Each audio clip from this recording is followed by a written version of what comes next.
Well, welcome everybody to another Monday night Sonar Masterclass. Thanks to Navico, Lawrence and Simrad.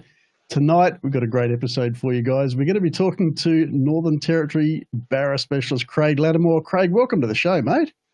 Oh, thanks for having me. This is going to be great. I know a lot of our listeners and a lot of our viewers love their Barramundi fishing. So, guys, Craig and I are going to have a bit of a chat just for the next few minutes or so while we get ourselves going.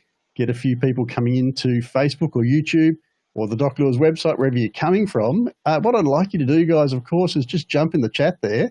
Let us know that you can hear us okay. Let us know that we appear as we should on the screen. I've actually got an error on my screen, so I'm hoping that on your screen you can see us okay. It looks like we're streaming okay to YouTube and all that kind of thing, but let us know. So, Stenko, thank you, mate. Zdenko's a regular viewer of the master classes, so good to have you aboard, mate. We've got Jason, he's saying it's okay. It's come up on my screen okay now as well. So guys, let us know where you're coming in from. Let us know whether you're on YouTube or whether you're on Facebook. Loud and clear, Bruce. Russell, excellent, good on you, mate. Nick, okay. We've got a bunch of people coming in here, so we're going to start chatting, guys. By all means, if you've got questions, you know how it goes. If you've watched these master classes before, you can ask questions as we go along. Craig's got a bunch of screenshots and photos that are in no particular order. We're just going to bring them up on the screen and have a chat about whatever comes up once we get going. So, James, thank you. Jeff, Carolyn, Keith, lots of people coming in. Trevor O'Dare, good on you, Trev, coming in from Newcastle. Harley, radio check, he says. Not sure what you mean there, Harley. You can hear it okay, hopefully. I can hear Craig and Craig can hear me, so hopefully you guys can hear us. Eric, Gary, all right, guys. Look, great to have all of you guys coming in from all over the place. I know that there are lots of guys that they love their barra fishing. Now, Craig, you've been barra fishing for a little while in the NT. Tell us a little bit about how you got started, mate. You haven't been there for all that long, but you're No. I was originally born in Port Macquarie and on the mid-north coast of New South Wales, and after a big naval career and working on oil rigs, because myself and my missus were fly in, fly out, we decided we can live wherever we wanted. And she was a Darwinite, born and bred, so yep. I was either rock fishing and beach fishing down in New South Wales or up in the tropical north and catching barra and Spanish mackerel and, whatever you want, really. Yeah, the rock fishing and the beach fishing is great, but, let's face it, the barra, they're one of Australia's iconic species.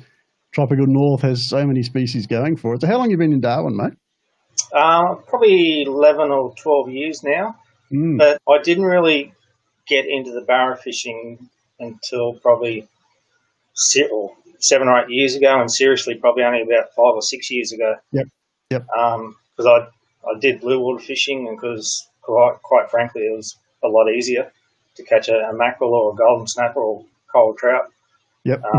Than trying to figure out barra, because there's always something. If you can get out on the reefs, there's always something biting. So yeah, whereas the barra not always, so they can be a bit tricky sometimes. And my wife hates barra fishing because of that reason.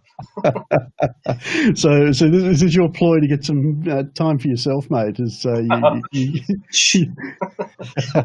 mate, am I giving the game away? Look, I won't spread the secret to more than a couple of 100,000 people. Don't worry about it. I'm very quiet and discreet like that. So, mate, tell us what's going on in the NT at the moment as far as the barra fishing goes, because we've come through the cool months. We've come through the dry season. We're still in the dry season, but we're starting to head now into the build-up. That can be a good time to target the barra there. It's my favourite time. Okay.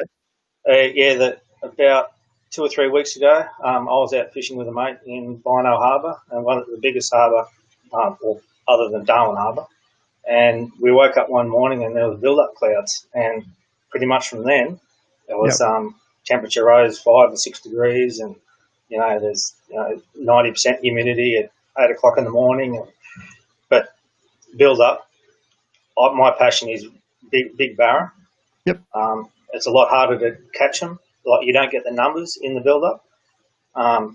Well, you can if you're an absolute guru and figure them out, Johnny on the spot. But you're in a chance for that 50, 60 pounder if you're in the right spot and you put in the hours. So build-up time, mate, what does the fishing look like during the build-up as opposed to, everyone knows about, everyone who's a a keen fisher knows about the barra fishing during the runoff, but what's different with the build-up? It's hotter. Your storms are a lot more vicious. They call them knock 'em downs up here. They can come in and, they're going at 100 k's an hour and, lightning and all that sort of thing. You really don't want to be in them, but if you want to fish the build-up, you're going to get one or two like that. Yep. But what happens is the bigger barramundi and the little barra, the males and the females, they get to the mouths of the big rivers and, your coastal rock bars and that to breed. And that's when they lay their eggs and on the spring tides they'll push up and when the rains come they get pushed up on the floodplains. Yeah. And of course, they're those fish that you're targeting is while they're spawning they pretty much don't bite, but you got a general idea of where they're going to be. Yeah. And in the lead up to spawning and in the post spawning period, of course, the lead up they're conditioning, so they're often feeding quite aggressively. Post spawn, they're recovering, so again they're often feeding quite aggressively. But you have that period when they're in the throes of passion, if you like, and they're too busy to eat, so it goes a little bit quiet there. So mate, you're fishing mostly in Darwin Harbour, and I've spoken to a few people on the podcast that fish Darwin Harbour, and I'm told that you can get some quality barra there, but there's a lot of smaller fish there. So what are you doing differently if you're getting those bigger girls there in Darwin Harbour? What's your secret? We're going to press you for a few secrets here tonight, mate. So well, if you're looking for put you under pressure, for me to fish in Darwin Harbour, you've come to the wrong bloke. Okay. But they are there. You often see them, but they're they're smart. They don't get that big for nothing, for being dumb fish. Most of your fish are around that either 40 to 80 centimetre, 85 centimetre. You will get bigger fish. In Darwin Harbour, I usually attack the flats, like the big flats, and maybe the snake drains, and as the water's dropping out of the mangroves. And you don't get I don't say you don't get those big fish there. You can. It's just quite rare. They've got their own routine. When I was in the Navy years ago, under the lights at the Navy base, when you used to be able to get there, you used to see meter barra under there, and they'd be knocking off big diamond scale mullet and small queenfish and everything. Yeah. Maybe it's just that there's so many 80 and 90 centimetre fish, mate, that it's hard for the meteries to get a look in on your lures. Yeah, wish it was that easy. All right. Look, guys, as I say, for those of you who have been along to some of our masterclasses before, you kind of know how it goes, but we're going to be talking about barra fishing. We're going to be talking about sonar. The questions that you ask us, they can be either barra fishing or sonar or both.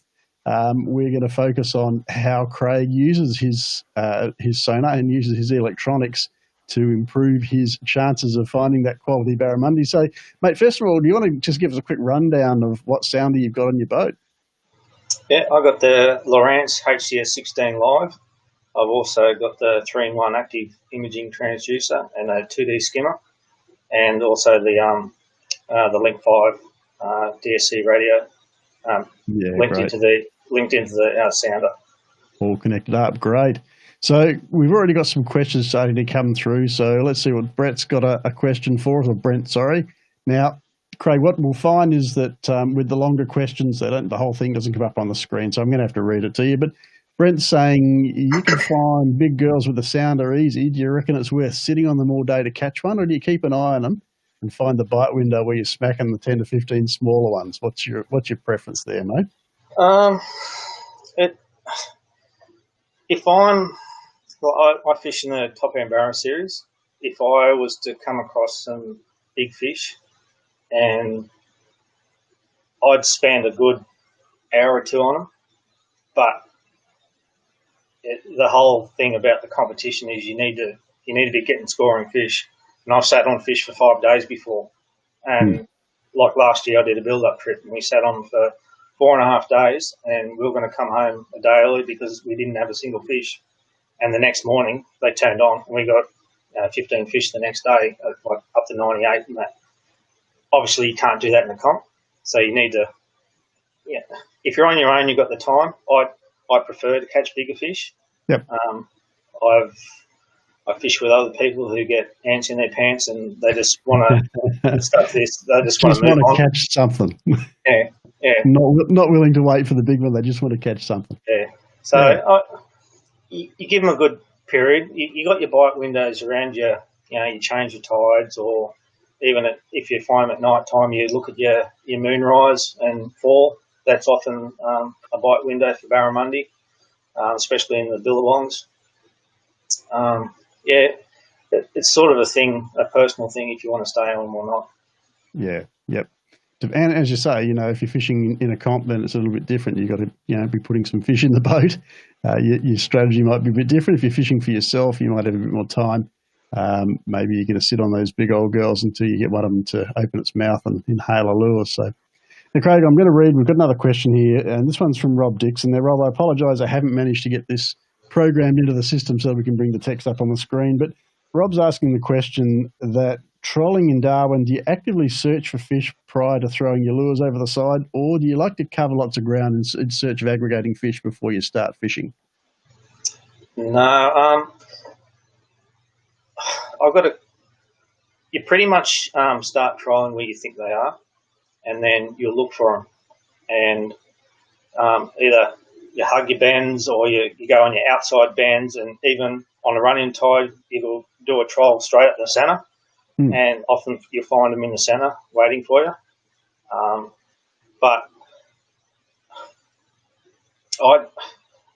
And when you find them, you'll do half a dozen laps on them.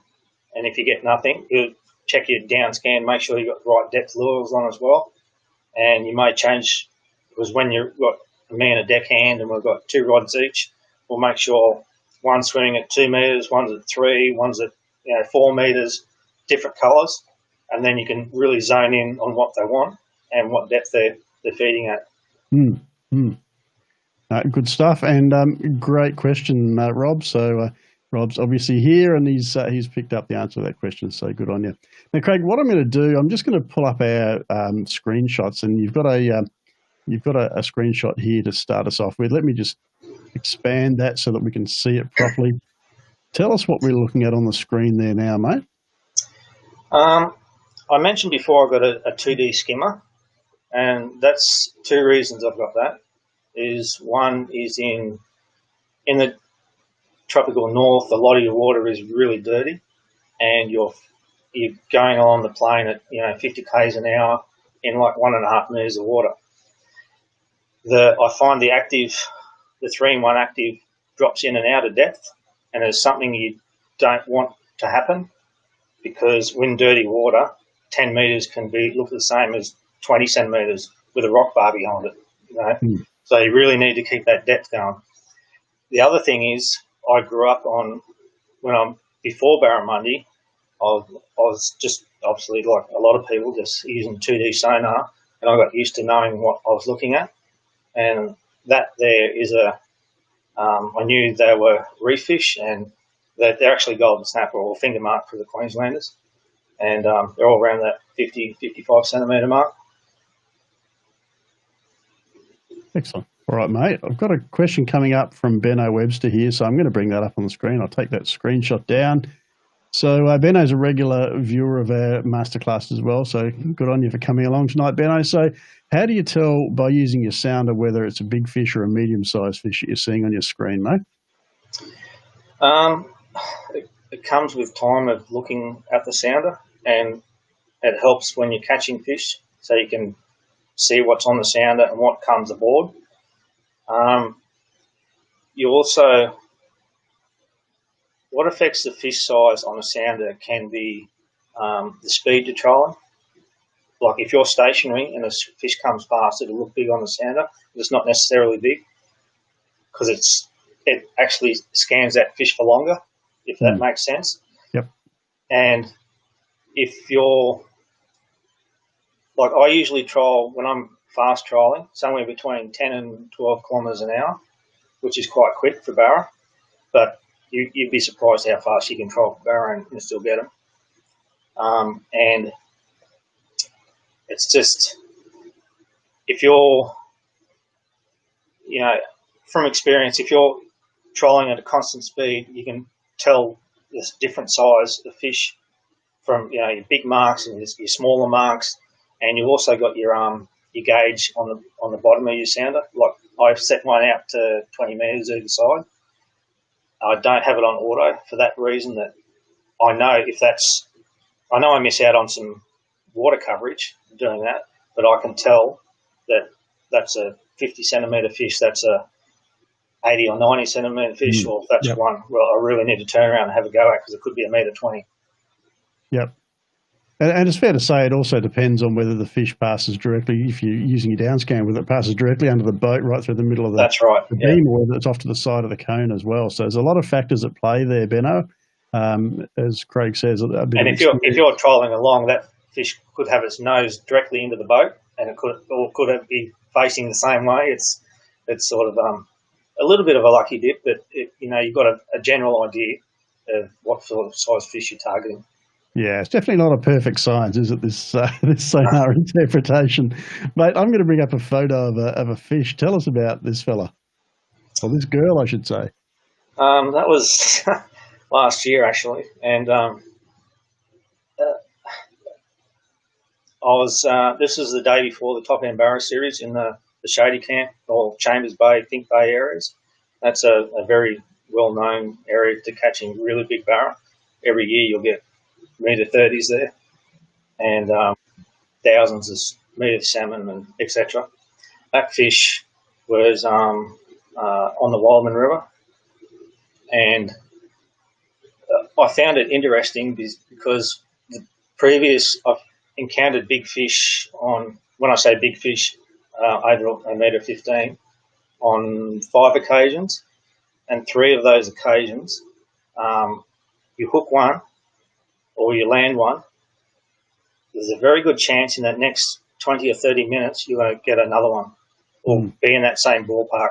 Because I've got a theory that those big fish, they don't travel alone. They, like a lot of fish, they'll travel in their same size class.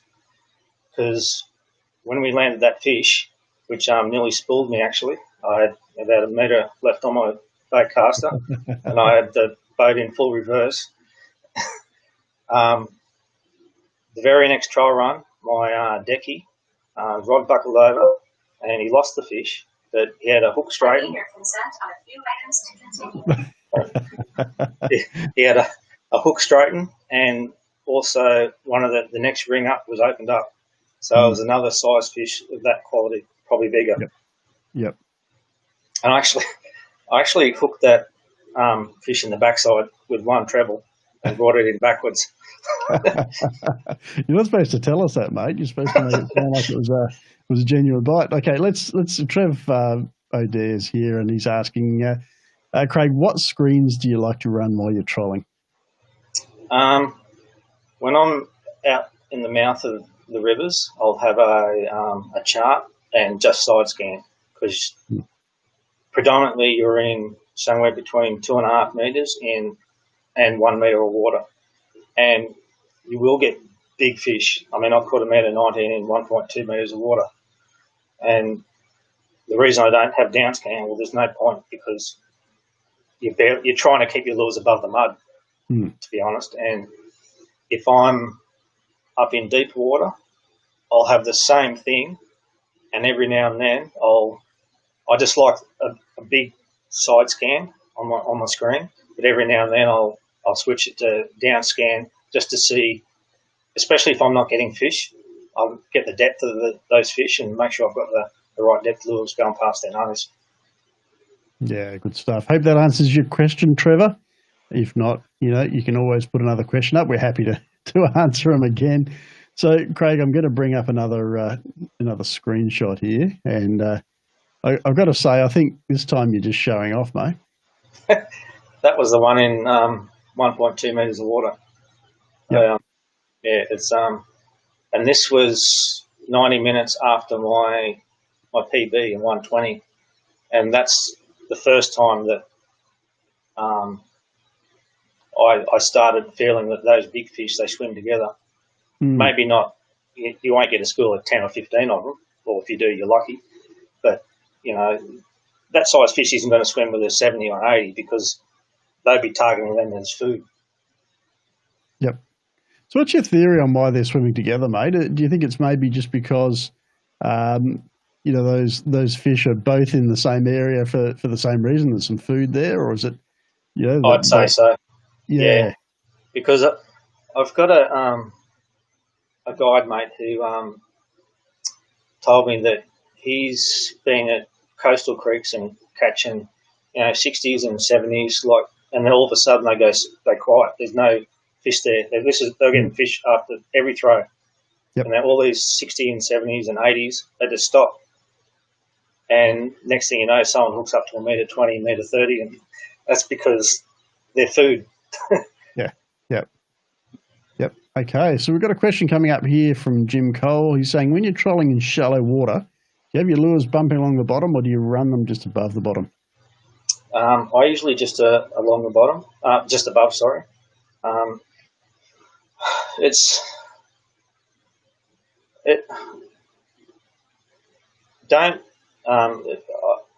You do both, to be honest, but I prefer just above.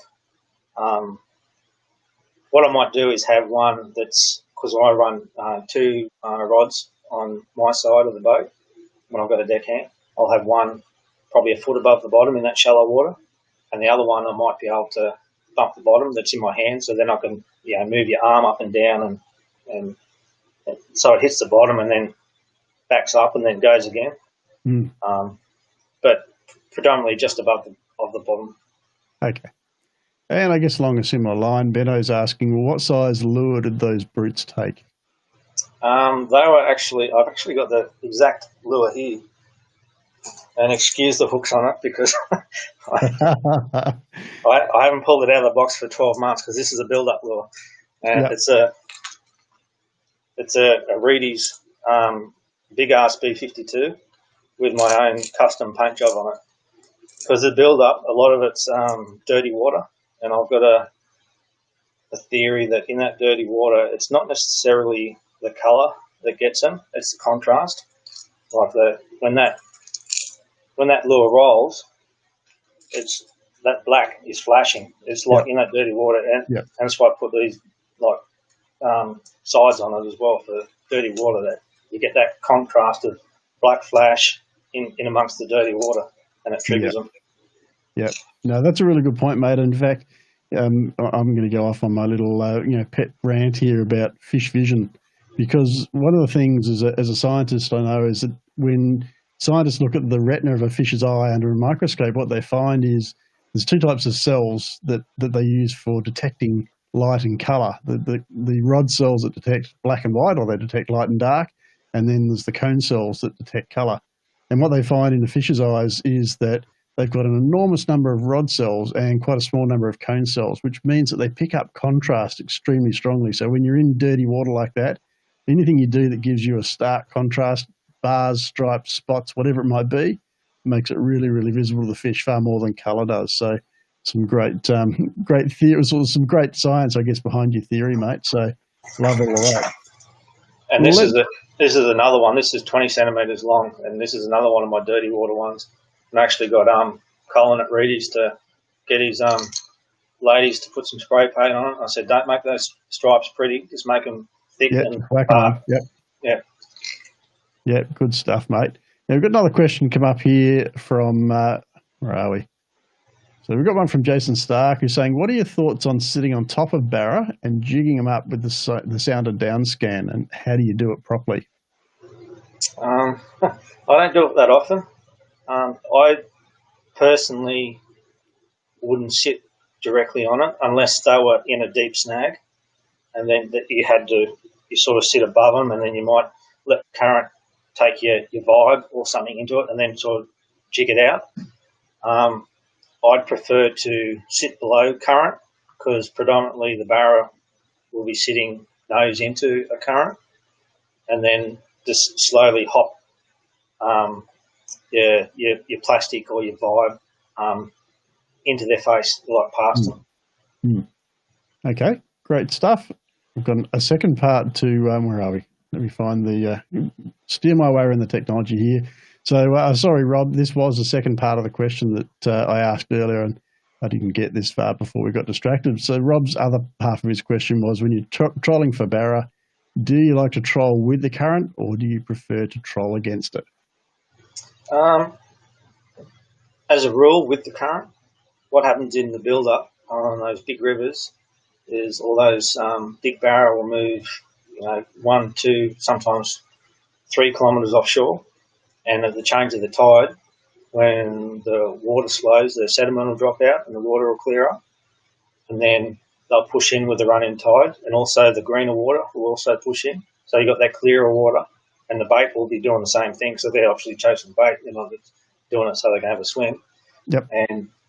And you'll follow them with the run-in tide. With against the tide, I've got some spots, and I don't know why. It must be the bottom makeup that you get them against the tide. There must be something on the bottom where they can sit in behind that keeps them out of the current because they're lazy, and they just anything that comes past them they'll hit. I'm not sure why, but I'd imagine it's something that's there's some sort of structure down there that stops them from keeps them out of the current, and they can sit there nice and happy until something swims over them. But with the runoff and like the running tide, pretty much your whole day, you get that running tide, low tide around 7 or 8 in the morning, and you're following up the river for till 3 o'clock in the afternoon till it stops. And they move fast. They move very fast. Yeah, yeah. And look, I guess the other thing to factor in is, if you're watching a Barra or any other fish in a river where there's a bit of current, which way do they usually face if they're not swimming? They're generally facing into the current. So if you're trolling with the current, you're bringing the lures into the fish, front on, and so they're probably in a better position to take it. If you're trolling against the current, then quite often, unless the fish has found a little bit of a back eddy or a pressure point or something to sit on, then you maybe bring the lure up behind the fish, which usually is going to give you a lower strike rate. So that doesn't hold true all the time, but it's a good general philosophy to work by, I find. And when you're trolling with the current, don't be afraid to go really quick, 12, 13, 14 kilometres an hour. Put on big lures, and they'll have reaction bites, and if they're feeding. And I was going to say, if you're moving at that kind of speed, you've got a big lure on that's pumping out lots of vibration, it's got lots of contrast, it's going to come into view and out of view very quickly. They don't have time to think about it. So that's probably they're chasing big mullet, and big mullet don't stand still to get eaten, do they? No, great stuff, mate. Great stuff. All right, look, we've got another question coming through here from Kai. And maybe not a question. This sounds like it might be somebody you know, mate. You keen for a bit of Leaders Creek build-up action, you'd say? Well, just between you and me, Kyle, I reckon October, early November is my months for Leaders Creek. Small tides, troll. We'll keep that nice and quiet. We won't tell too many people. So, mate, I'm going to bring another screenshot up. So let's have a look at this one. Tell us what we're seeing on our screen here. So we're right into the Sonar now. What's this all about? If you can, it's hard to. Can you bring up the metery screenshot, please? Let me just scroll through that one. No, it's actually a screenshot. A screenshot? Just say when, mate. That's the one. Okay. So on the left-hand side there, this is all about transducer placement. On the left-hand side there, you can jump on around that 6-7 metre mark from the centre. You can actually see rocks there, but they're not that clear. This is when I first put the HCS Live on my boat. I knew what I was looking at, but I wasn't happy with it. And if you go back to that other screenshot, I've moved that 3-in-1 transducer down 10 millimetres. Wow. And look at the difference. So if you're not getting good quality pictures from your transducer, you move it centimetres, like millimetres, left, right, up, down.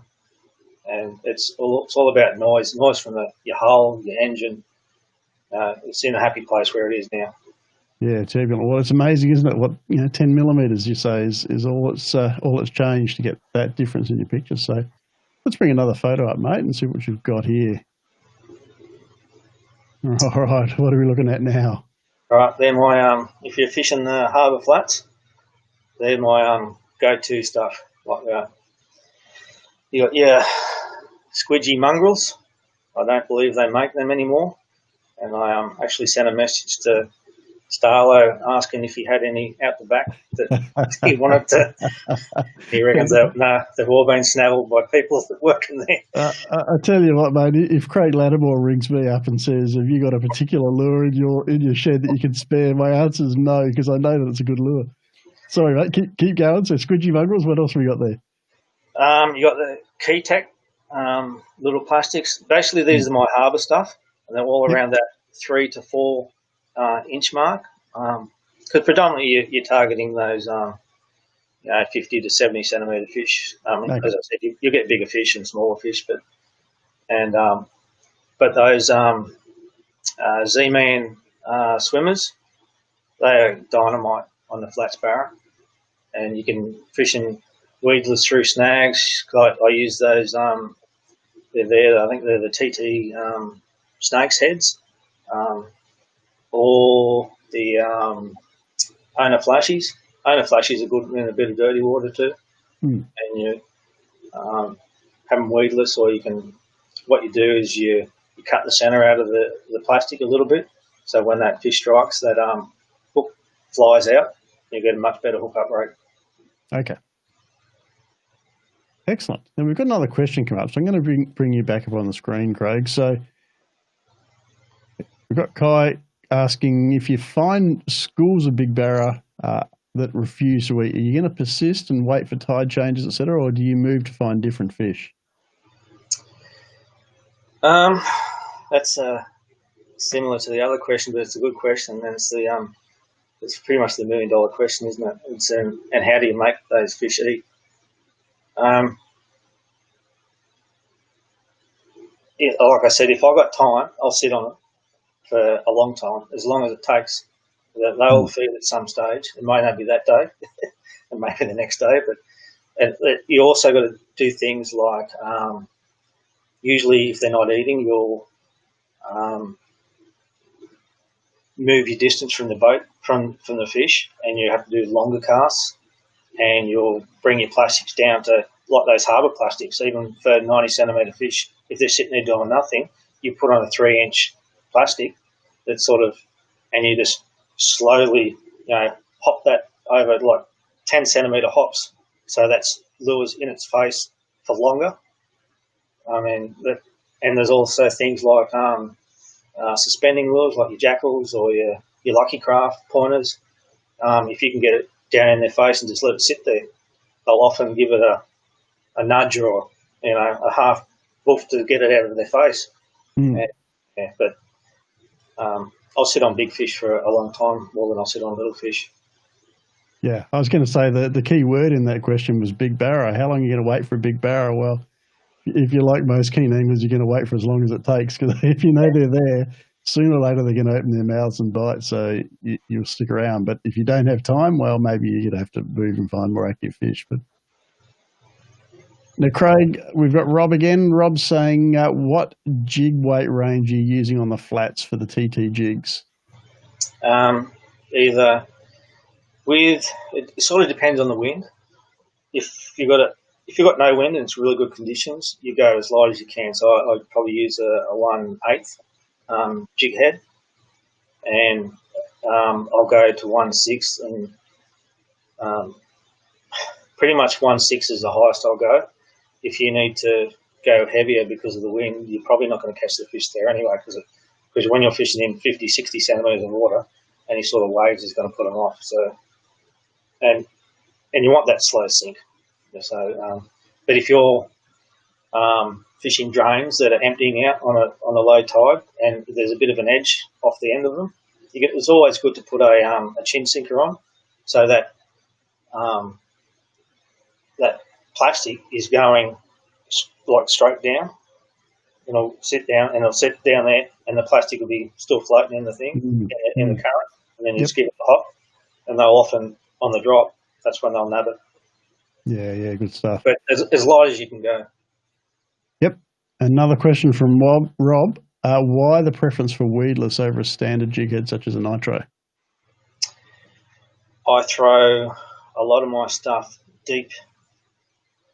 Just say there's a snag 5 metres in front of me, I'll throw that plastic 5 metres behind the snag and work up behind it. I'll come over a log, part of it, and let it drop straight down, and then bring it up over this one, drop straight down.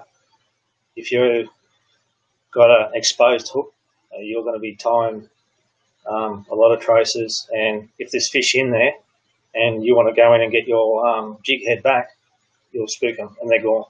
Move on to the next snag. And also in the billabongs, I can throw those snake heads and on a flashies 20 metres into the lily pads and do the same thing. Walk it, crawl it over the lily pad, let it drop straight down, crawl it up over the next one, straight down. Toga and Barra will be sitting under there and they'll smash it. Just waiting, yeah. And sometimes a really good trick is to leave them on the lily pads for a little bit and just twitch them enough that the lily pad throws out a few little ripples, and as soon as that lure plops over the edge, a few seconds later, boom. Toga do it. They're light. Toga love it. Toga love it, yeah. Now, we've got a whole bunch of questions coming up, guys, so we're going to keep working through them. If you've put a question up and we haven't answered yet, we're getting through the list. So James, Matt, Brent have all asked questions. So let's put James up first and then Brent, because these two questions, mate, are pretty similar. So we might be able to answer them both at once. So James's first question is, what are your thoughts about catching a meteor on the troll compared to catching it via casting? We all like to cast, or a lot of us like to cast, but is one viewed as being more of an accomplishment than the other? And then Brent's asked a similar question. Brent's question is, do you predominantly catch the big girls on the cast or on the troll? So we might address both those questions at once, mate. Straight up, all of my big fish have been on the troll. And when I say big fish, a lot meteors and that. The biggest fish I've got on the cast is a 9, and I've got a few high 80s, but mostly on the troll. Actually, no, James. I took him barra fishing a couple of runoffs ago. He lost a meteor. you're not supposed to embarrass the poor guy on a live stream, mate. So I'm sorry to hear that, James. I hope you've recovered all right, mate, and the therapy's sorted you out. Good again. The drag's too tight or too loose. The hooks aren't sharp enough. I said, mate, it's barra fishing. That fish jumped and just shook its head, and the lure went flying through the air. Yeah, sometimes you're going to win, unfortunately. Yeah. So most of your big fish have come on all your big fish have come on the troll. What do you attribute that to, mate? What is it about trolling that gives you a much better chance of hooking a big fish, or at least the way you do it? I wouldn't say it'll give you a better chance. I mean, there's certain times, like in the small coastal creeks during runoffs on the spring tides, you've got to get in, and you can't troll them. You can troll out the front of them, but you're casting and you're hooking big fish in like very skinny water and narrow, and you 100-pound, 120-pound trace and 80-pound braid trying to stop them. And a lot of people, around Darwin, all they do is cast, and it's a preference. And if that's what they do and they love it and they're good at it, then that's good on them. And I just find that I found trolling a lot easier for me, because I'm a novice. I consider myself a novice, and the way that I found that I could probably learn a river is cover distance on it and find out where they're sitting and what times the tides and times of year and that sort of thing. So that's why I sort of stuck. I'm doing a lot more casting now, especially in harbours. I'll never troll, and billabongs I only troll at night. I love when I'm talking to a bloke who's, won a Barra tournament or two and got a whole bunch of photos of himself with metre plus Barra, who says, I'm just a novice and I'm still learning it. Love that, mate.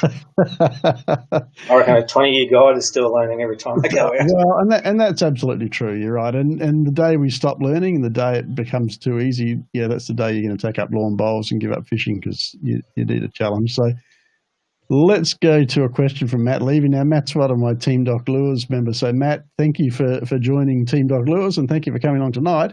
But Matt's asking, how long do you spend looking for fish versus actually fishing on them?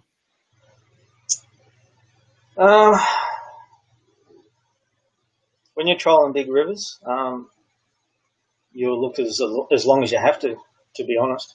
And I said, when you find them, you'll work them a bit, different colours, different depths. You might try, trolling plastics or, jigging a vibe or something like that. They don't bite, you move on. There's always more fish in the river. With flats fishing in the harbour, you've got yourself a plan. The tide's going out and it's going to wait for no one.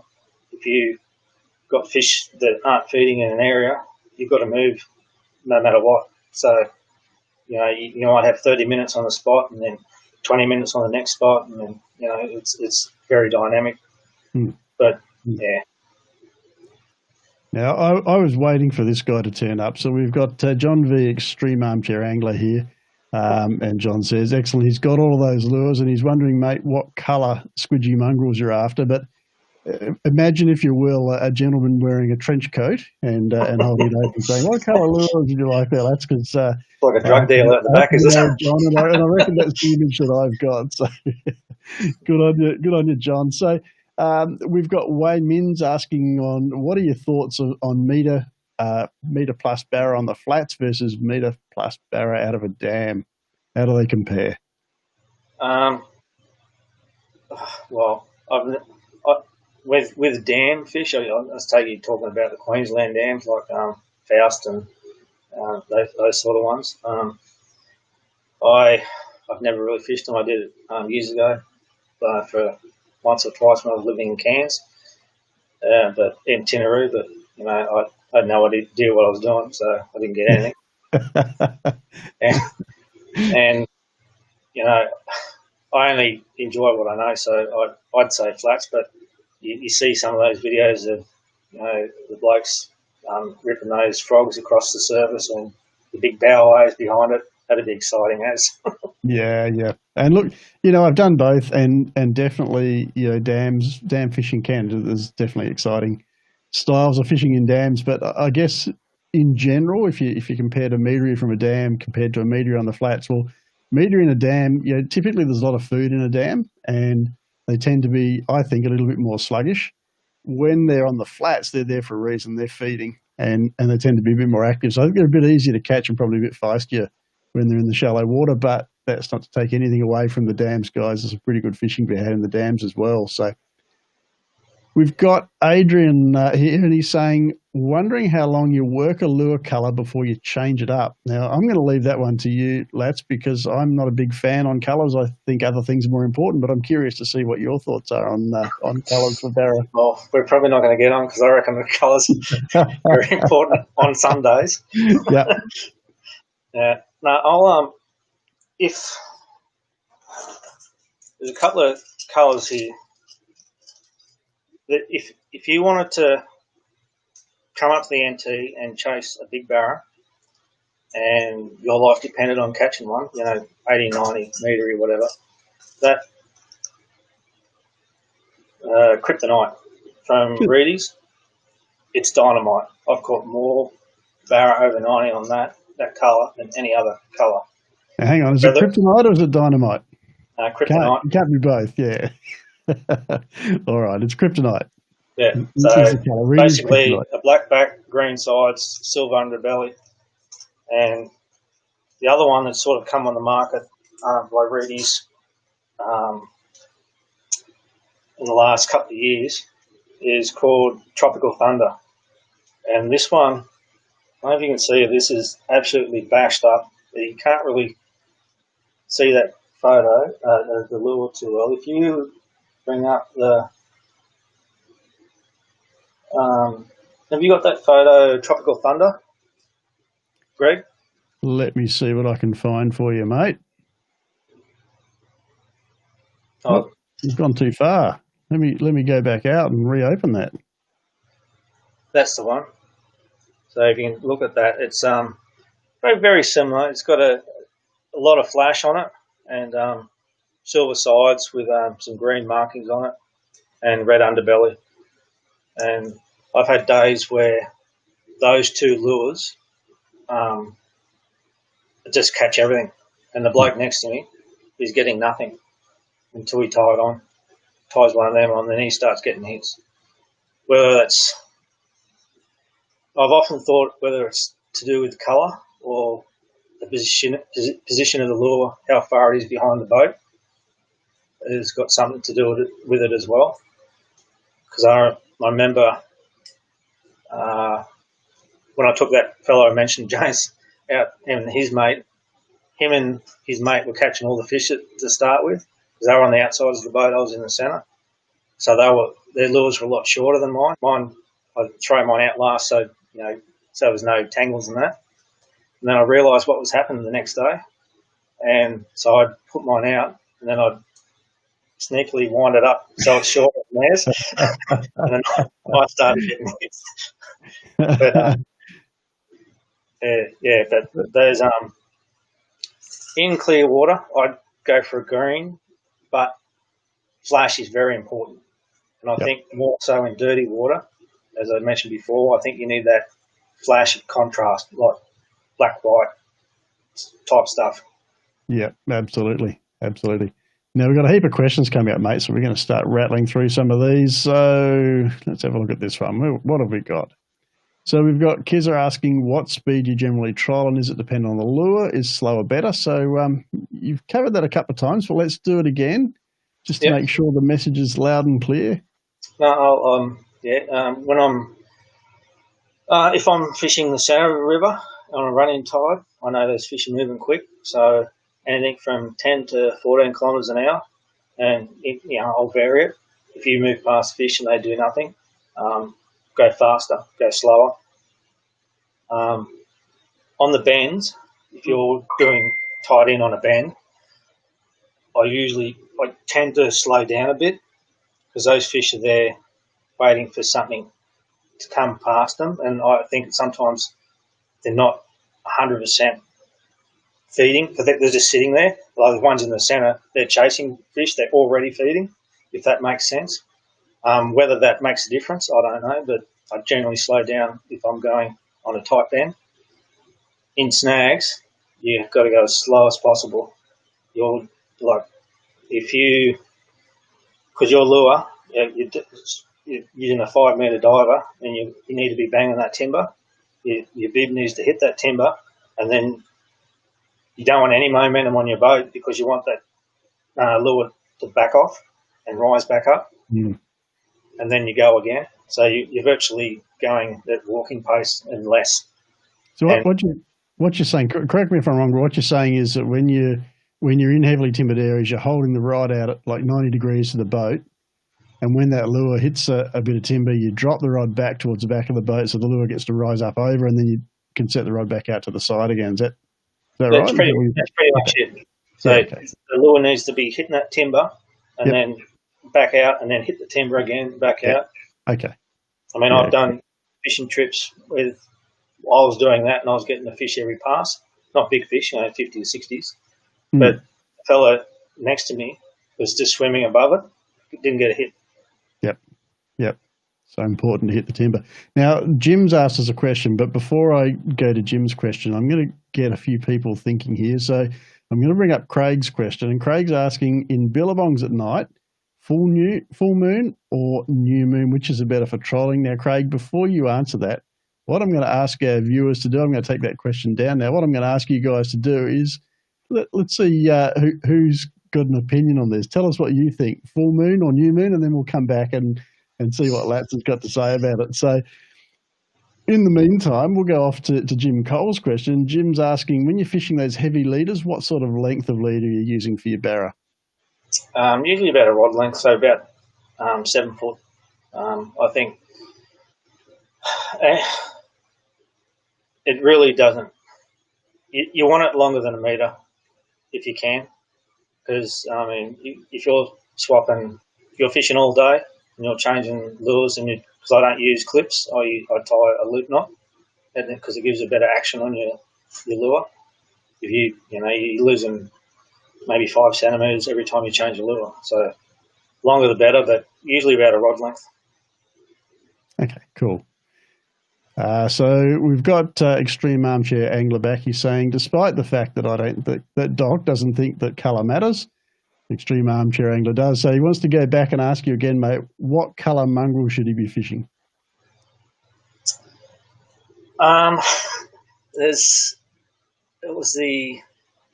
forget the name of it. It was the green and white one.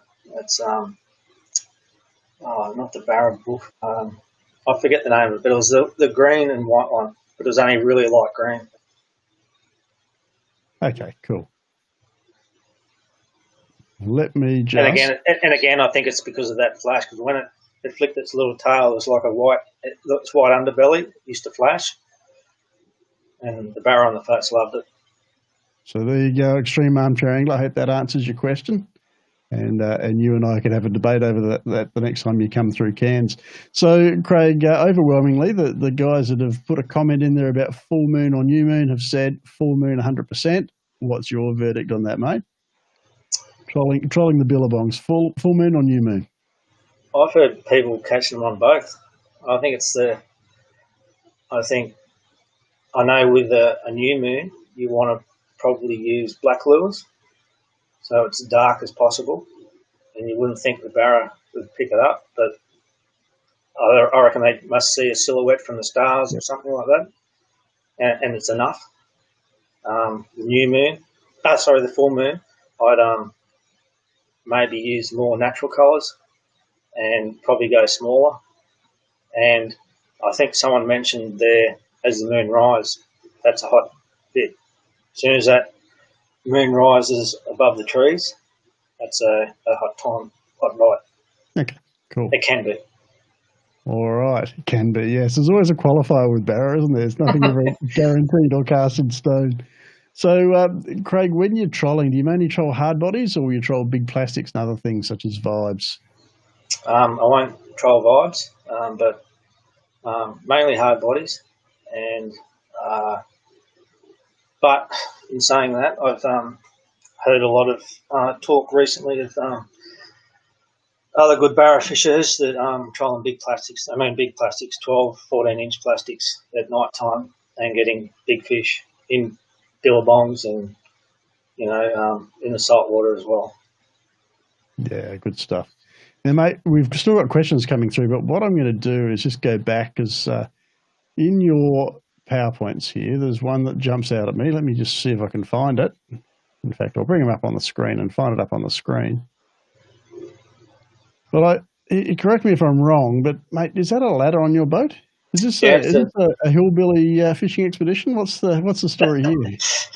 Well, my good mate Jack put me onto this a couple of years ago, and it's a must. I will not fish the flats without it now. It is what you see up there. You can longer casts. Fish on the flats are usually a little bit more skittish, and the longer you can cast and see them earlier, the better chance that you'll got a hook in them, I believe. And I love it. So it's really about just getting a bit higher above the water, so you've got better visibility, looking down into the water a little bit more. Yeah. Yeah. And like it's very frustrating if you're not on the ladder, because you're telling the other fella, you're pointing and saying, "There's a fish there. There's a Barra over here." He goes, "Where?" Not to point. And some things I've noticed on the flats is there's a couple of different kinds of Barra. They're all the same Barra, but there's ones that are sitting at the base of mangroves and that. You can put a plastic right on their nose and they'll come out and hit it. If you've got a Barra that's travelling, you put a plastic anywhere within that metre in front of it, you'll spook it 9 times out of 10. It won't always happen. Sometimes you put it on their nose, I'll grab it. But with that ladder, you can see one coming from 20 metres away, and you can throw a cast, 5 metres in front of it, and then time your plastic coming back to cross its path, and then you've got a better chance of getting a bite out of it. Yeah. Also allows you to pick those Davidson plums that are just a little bit out of reach as you're going on the river. So green ants nest in the mangroves. Yeah, that's it. That's it. Let's pull up another screenshot, mate. So obviously a bit of action going on here. Tell us what it's all about. Yeah. Before I start that the top of that is very noisy. Why is it not noisy? That was a very rough day. That's what that is. That's just bubbles from white caps and stuff like that. Yep. But we were fishing for Spanish mackerel, and that's what all those arches are. That's a big bait ball on the bottom. They push that bait ball down. Yeah, and they weren't big Spaniards. They were, that metre 10 mark. Big enough to keep you interested, though, mate. Oh yeah. All right.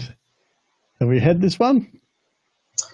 No, that goes with that meatery screenshot. I saw those two fish, and that was one. That's it. That's one of those fish.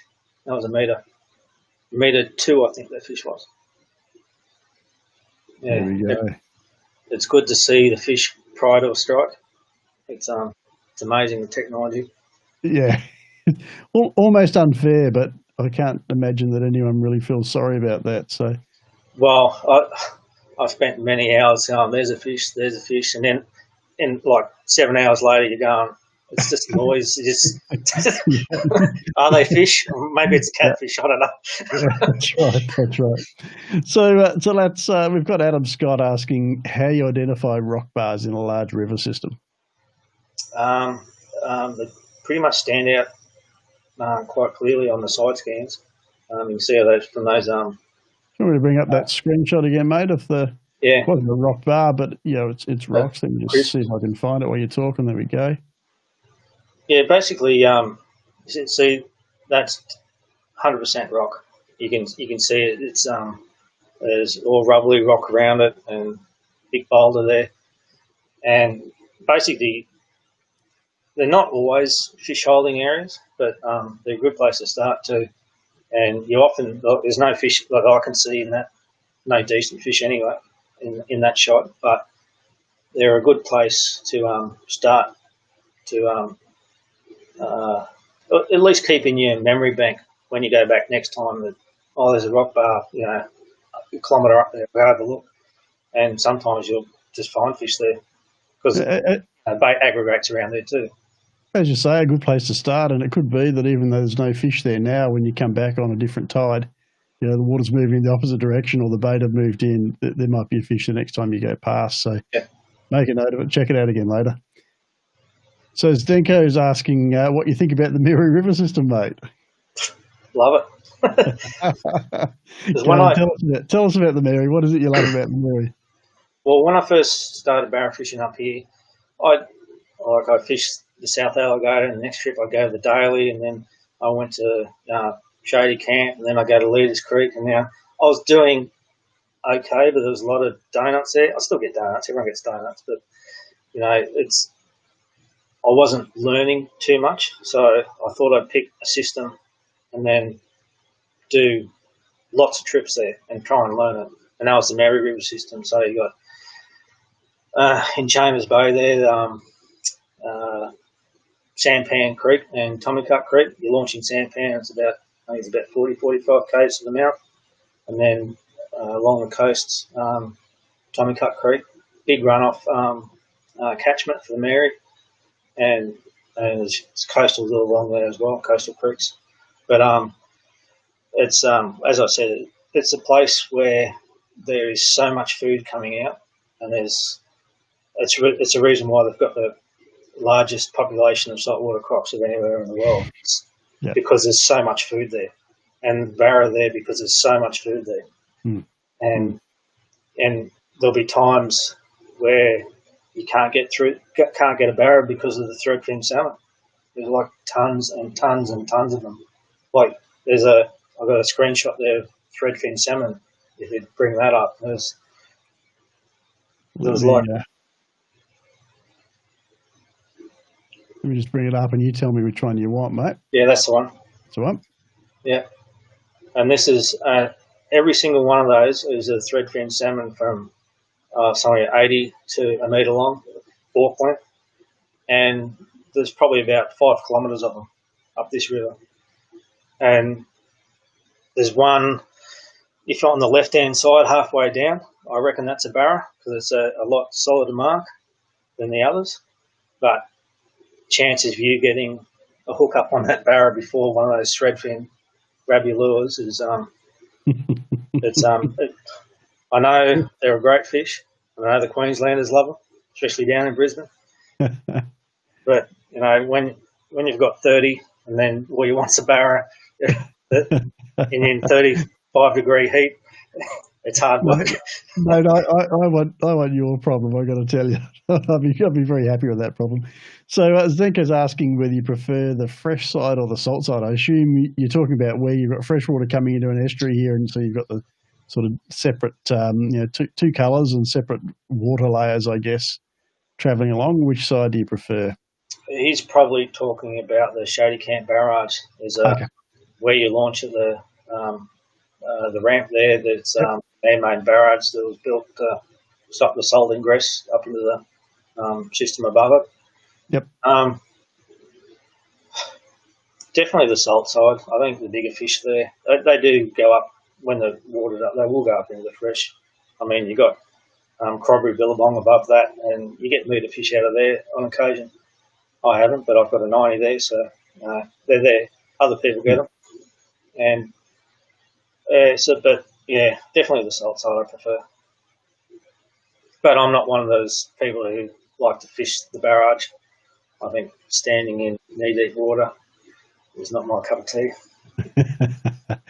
Stinko also says, say hi to Fang for me, so I'm sure that means something to you. Yeah. And he also confirms that, yes, he was talking about the barrage, so we're all good. Mate, let me just bring up another screenshot, because there's one here that I've been waiting to bring up, because it just really intrigues me. So tell us about what we're seeing here. That's a snake drone, and it's in quite deep water. When you're on the flats, you're waiting for the water to come out of the mangroves. Why that is because the bait and the Barra are, because they're only fairly small, they're up there in the mangroves, and they're safe up there. Well, I think they're safe up there. They're definitely safer than out on a flat. Mm. When the water comes out, obviously the bait and the Barra have to come out because there's no water there, and they move into these snake drains, and they're like a highway for Barra, to the point where if you're on a flat and you see snake drains, you'll mark them on your sounder so you know where they are. And on the ladder you can see them a long way away because there's usually quite a bit deeper. You know, when I say a lot deeper, maybe 10 to 30 centimetres deeper than the flat. Mm. And the bait and the Barra use that as a highway. And this just shows that even in deep water, for a snake drain, that's nearly 4 metres, you've got Barra sitting in there. And because they must be out of the current there. And they're waiting, they've probably got prawns or crabs moving along there, picking them off. Yeah, well, it's a bit of structure, isn't it? I mean, if you look at the rest of that flat, it's, the water's reasonably deep, but it's reasonably featureless, apart from that one little snake drain that runs through, and that's obviously where things are going to accumulate, where bait's going to move and where fish are going to follow the bait. So yeah. I love that. It's a great screenshot, that one. Mate, I'm going to just have a bit of a scroll through your screenshots. The questions are slowing down. So, guys, if you've got any more questions, now's the time as we start to wrap it up. But I just want to make sure we've had a look at all of your screenshots, mate. So tell me if there's any there that we need to stop for and spend a bit of time on. I think we've seen all of those so far. That's my PB. And it was how long? That was 1.20 metre, that one. Okay. And that was on that. You can, if you look at that lure, you got that dirty lure, that one I painted with a black top and got stripes on it, if you could see in its mouth. But the reason I like that and that 119 I got is the water is filthy. It always looks clearer in a photo, but it was actually really dirty. And what ex-guide told me is two things you want is clean water and bait to find barra, but you don't necessarily have to have them together. And around that bend there was a line of really, really dirty water where you put a white lure in the water and you've got about 2 or 3 centimetres of visibility. And on the other side of that, there may have been 10 or 15 centimetres of visibility, but there was mullet kicking around the top of it. They didn't seem panicked, but they were staying on this line. And so I just went up and down this line, 150 metre trial runs. So it was a pain in the backside, bringing your lures in, turning around, doing that. But you can see it paid off. Yep. Sometimes you got to put up with, things that aren't so much fun to get the result, because that result's a pretty good one, and that's a lot of fun. But let's just go through. We've got a couple more questions coming through. So, Lats, what's your preferred colour on the side scans? I'm assuming you're talking about colour palettes here, and do you change that for different situations? I use the colour palette that's on those screenshots. It's most of my friends use a blue one, and once or twice a year, if I'm bored, I'll just change it to another colour, and I'll run it, and I'll just turn it back to the one that I like. I don't know, it's just not that photo. If you go to the side scan ones, I think that's what they're talking about, the colour palettes. It's that's that palette. Yeah, my friends use the blue ones and a few other different colours, but yeah, as I said, once or twice a year I'll change it, and we'll change it straight back to that. I don't know why, I just like it. Maybe superstition. Plenty of that in fishing. So Rob's asking us the $1 million question. Where do the fish go once they leave the flats? He says he spent hours in middle arm side scanning, and he struggles to find fish once those flats are drained. Well, when you're fishing the flats, because you've got a 7 metre, you can have up to a 7 metre run out tide, and all the flats are at different heights, and your drains are at different heights, and your snake drains are at different heights. What you do is you get a plan together. It takes time to work out a plan in a spot, but you'll fish the highest one first, and then gradually work you down to that flat dries. You go to this drain, and then that's over, and then you go to these snake drains, and then you go to another flat. But basically, they all come out, and and they're there somewhere. They're probably a lot further out than what you think, because I know fishing. I think Fisheries did a thing. They did satellite tagging at Barramundi on the Roper River, and they were doing hundreds of kilometres in a day, like these Barramundi with the tide. So you probably find that those Barramundi are moving a lot further away from where you're fishing than what you actually think. Good stuff. This is an interesting question. I'm not sure what it means, but I'm sure you'll understand it, Craig. So how do you deal with the Easter full moon crab run in the Mary system when they're hard? I know what you're talking about, and I actually had a conversation with a fellow by the name of Shane Compain the other day about it. He wins tournaments up here, and he's a hell of a lot more knowledgeable than me. He reckons that what happens is all these crabs come out on the runoff, and all the Barra want to do is they gorge themselves on the crabs. He reckons that unweighted plastics, like a small plastic with no weight, just wriggle that around on the surface. I've had another fella say top surface as well. Basically, the crabs are on the surface, so you need something on the surface. And but I've heard many people say that they just can't get a single fish. It's the same in the harbour. If those fish are on the jelly prawns, those micro prawns, you could cast 10 different things at them and just wasting your time, pretty much. Frustration. Yeah. Matt Levy's asking, how do you identify which snake drains are the best? I think he's talking about length and depth, so I think you probably kind of covered that in the previous answer, but is there anything else you want to add to that, mate? Or Matt, if we haven't covered that, just post another question, let us know. You just got to try them, because as the tide's higher, you work your way down, and Well, you work your way from the deepest part, and you work your way up because you don't want your boat going over the top of them. So, but you just got to go to the next one, go to the next one, and you'll find fish. And not all of them will hold fish. Some might have one. And then you soon find out which ones on a flat tend to hold more fish than the others. It may not to do like you can have. It may not be to do with the depth of the snake drain or the width or the length of it. It may be to do with where it comes from and how much bait and prawns where it's coming down from the top. If that makes sense. Makes sense to me. Let us know, Matt, if that doesn't help you out. And I think we're getting towards the end here, mate. I think we've been through all our screenshots. Might be one left. We're starting to slow down on the questions, guys. So last chance. Hayden's asking, what's the absolute lightest braid and leader that you'd fish for Big Barra? Big Barra, when you're talking, say, 80 plus, I use 30. If you're going to be in a coastal creek, 50, 60. If you're on the flats, you can go down to, I go as light as 5 pound, but it says it breaks at 7 or 8 kilos. So, yeah. But it just gives you that opportunity to cast further. If those fish are really flighty, the further you're away from that fish, the better chance that you're not going to spook it.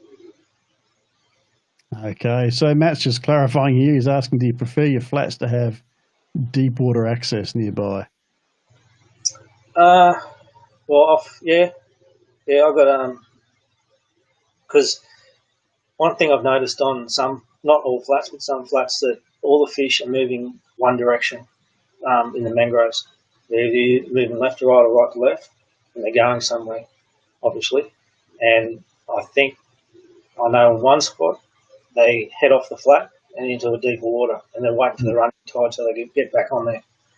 But if you've got a channel next to a flat, it's probably a good chance to have a bit of a look around there near that low tide. Good stuff. All right. So Trevor's asking the question, how do you get the best view of your sounder with sunnies on?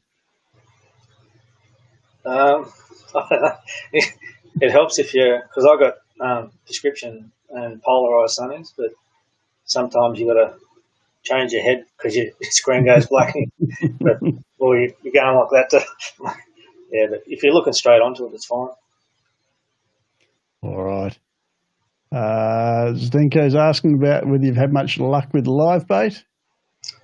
I haven't used live bait for 10, 15 years. The only reason I don't, I know it's a good way of catching fish when the fish are shut down, and because you can put a live bait and keep it there in front of its nose, and it's going to it may eventually just eat it or try and kill it or something. And but the reason I don't do it is because in my comps it's lures only, so I want to teach myself how to cope, how to try and get a bite other ways. Yep. Okay, Extreme Armchair Angler once again. So with the crab run issue, have you ever tried using a crank crab in the larger, heavier single hook size? No, but I bought one the other day. There's one of my spots in the harbour. We had a dozen fish sitting on the bottom at low tide, one of those deeper holes, and they were hard to get up, and we trolled one up, and it threw up a heap of crabs.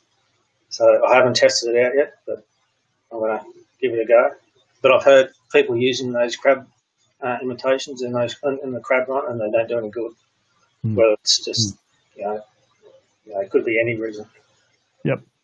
So Brent's saying, thanks, we need more of this in the NT, or it's a bit quiet on info. So, Brent, I got to tell you, I was looking at some stats for the ALF podcast the other day. I've had 650,000 downloads of the podcast, and I think it's only a couple of thousand of those downloads have been from the Northern Territory, even though there's been a bunch of Northern Territory stories on there. So what I'll do is I'll put a link up to the podcast at the end of this. So if you guys are looking for some information, there's a few episodes there that may be of interest to you. So Adam Scott's asking, do you change your scroll speed on your sounder or do you just use auto?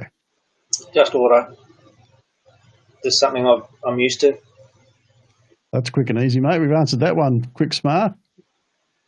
Extreme armchair angler. So most modern sounder screens are polarized at 45 degrees. So the clearest picture is achieved by slightly tilting your head. So you got to kind of do that velociraptor thing, you know? Tip your head to one side or the other. Guys, it looks like that's kind of the end of our questions. So I'm just going to type in a link there to the podcast for those who want to find out a little bit more about that. Here we go. There's another question coming up. So Michael Brandt's asking, what are your thoughts on fishing man-made rock walls? Yeah, well, they're structure. Eventually, after the been put in for a while, they're going to hold bait. Fish are going to move along them. It's definitely a point where you should be targeting Barramundi for sure. Yeah, good stuff. I mean, any structure is going to hold fish at times, isn't it? So, you know, if it's not holding fish, then move on to the next bit of structure. But yeah, they all hold fish at various times. So I've just put up the link to the podcast there. Jason Cottrell's asking about rattles. Oh, that's not the right one. What's that one say? So Brent, when it comes to the in-depth questions, people shit down. Okay. Let me just scroll through here. So Jason had a question about rattles. So loud rattle lures, what do you think? Any situation where you'd use a loud rattling lure? I know most of all the Reedy's range have got a rattle in it. They're not as loud as the classic range, but they seem to work. Thing I would say is you need not so much, because rattle seems to be the norm. You also need ones that are silent.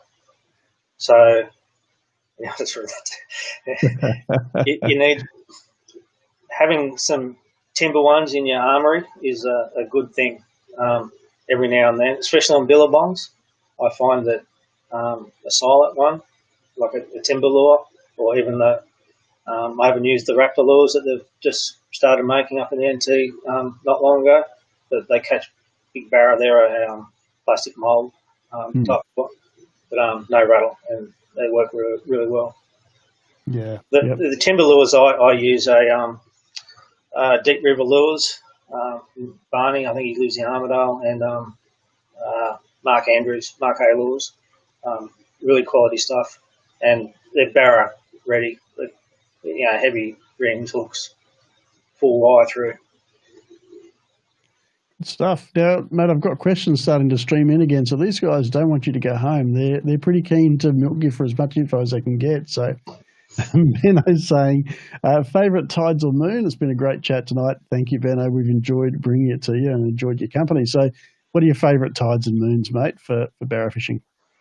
Predominantly in the build-up, I'll have the smallest tides possible because your water clarity is a lot dirtier and you need those smaller movements to get a little bit of green in the water, and you target your tide changes where the sediment drops out and you get a little bit more clarity. In saying that, like I said, those my two biggest fish, filthy water, but predominantly, like rule of thumb, you'll need a bit of cleaner water. In spring tides, and especially with runoff, because spring tides work really well, but you've got the runoff as well, which pushes the clean water or the dirty water out to sea, and it mixes up with it, like your tannin and your dirty water. But because I don't know, it's you can use both. It's just different spots are better on small tides. Some spots are better on big tides. Sometimes you need big tides to create the eddies to get the bait in there, and you go back on small tides, it just doesn't work because there's no eddy. Yep. So Rob's saying if you ask any more questions, it's going to sound like Tony Barber from Sail of the Century. So Rob, that's fine, mate. We love questions, so keep asking them. We're quite happy for your best Tony Barber impersonation as well. So that's all good. So Stenko, do you follow the tide in and out of a system to find fish? Definitely, yeah. As I said, those Barra, they'll start, well outside the mouth of the big river, and then last year in the top end Barra series in the Shady Camp, I would have trialled, 40 k's in a day. That's in one direction. I probably did about 80 k's on the boat, but but following the tide up, fish will go up. They're chasing the mullet. They don't want to swim against the tide. Barra don't do that. Excellent. Last question, mate. We're going to wrap it up. So once again, Zdenko, what is the largest lure size that you use for Barra, mate? The biggest one I've got that I've caught a lot of fish on is that Reedy's big ass 200s. I've caught 40 centimetre Barra on those lures in the centre of the river, trolling at 14 kilometres an hour. It's how aggressive they are. Size really doesn't matter. If they want to eat, I'll eat. Excellent stuff. Mate, I think you've done really, really well. We've worn everybody out. We've got no more questions coming through. It's been a really great session. You've shared a ton of great information with us. We really appreciate that you've come along. And I know it's a tricky thing. You've got a few guys that are helping you to learn the ropes on Barra. And of course, they've built up a lot of information over a lot of years. And so you want to share some of that, but you also have to be respectful of where that information's come from and that maybe some of it's not to be shared. So I think you've managed to get that balance just right, mate. So we appreciate that. So I'm going to let you go now. Thanks so much for coming along, and we look forward to catching up with you another time, mate. I'd really like to get you on the podcast at some stage. So if you're up for that, give me a yell, and we can perhaps get a bit more info for those NT anglers that are after a little bit more on the Barra stuff from that. So once again, mate, thank you very much. No worries. And thank you guys for tuning in. We'll have another live Sonar Masterclass, of course, in 2 weeks' time. Not sure yet who the guest will be, but stay tuned on my Facebook page. Stay tuned on Navico and Simrad's Facebook pages as well.